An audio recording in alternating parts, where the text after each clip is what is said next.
Hi, this is Sandy from Spitfire's Customer Experience team, and this is the last video in our series looking at the instruments in Sounddust Volume 2. This instrument is called Ship's Piano. I'd recommend you watch the other videos in this series, including those in Volume 1, as many of the controls are similar between one instrument and the next. So when you first open Ship's Piano, you'll be presented with this page, which has our general controls. Over on the left-hand side, we have our familiar RTFM page where we can click through and see some of the different controls at a glance. And then we have our sequencer here called the Sati-anator. This is quite similar to the sequencer that we saw in Odd Hop, so I'll come back to that in just a moment. And then to the right of our main page, we have a velocity curve page, which will look familiar if you've watched the video on Pendulonium, and a master effects page, which again will look familiar if you watched the video on Odd Hop. So starting on the main page that loads up, we have three different voices that we can mute and unmute by clicking on these controls at the top. Let's hear what they sound like.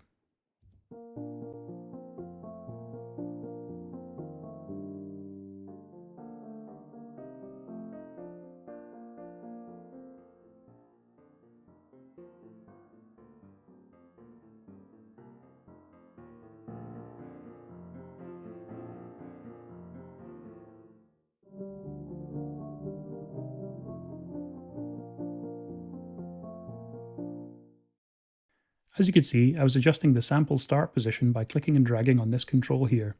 We also have a volume control for each of these different pianos, so that we can blend them together. Underneath our sample start and volume control, we have our stereo width and pan controls. Clicking and dragging left to right will adjust these, and you'll see the feedback on the control itself. Underneath, we have the same ADSR controls and curve controls that we saw in Pendulonium. Simply click and drag to adjust these. Underneath here, we have our low pass and high pass filters, and then vibrato, which is a wobble on the pitch, and we have an amount and a speed for that. Then again at the bottom, we have our reverb sends. Again, just click and drag up and down to adjust that, and you can choose the IR that you'd like for that reverb from a drop-down menu. You can also adjust the size, or in this case the stretch of the IR, by clicking and dragging. This runs from 150% down to 50%. So besides the piano sampler, we also have the Sati-anator, which is a powerful sequencer. It's controlled with these key switches along the bottom here, and is explained in the first page of our manual. You'll see that the red keys correspond to the scale of our sequencer. The green keys will select which key we're playing in, and the orange keys here represent the different sequences that we have programmed on this page. So playing one of these orange keys will trigger one of the sequences on this page here.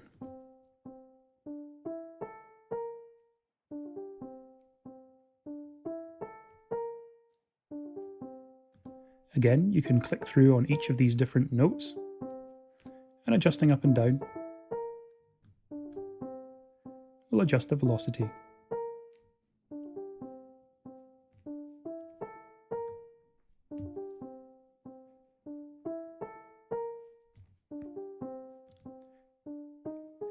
Clicking on each of these red keys will adjust the scale, and on the Ship's Piano page, we can see that represented in this box here. The green keys will change the key.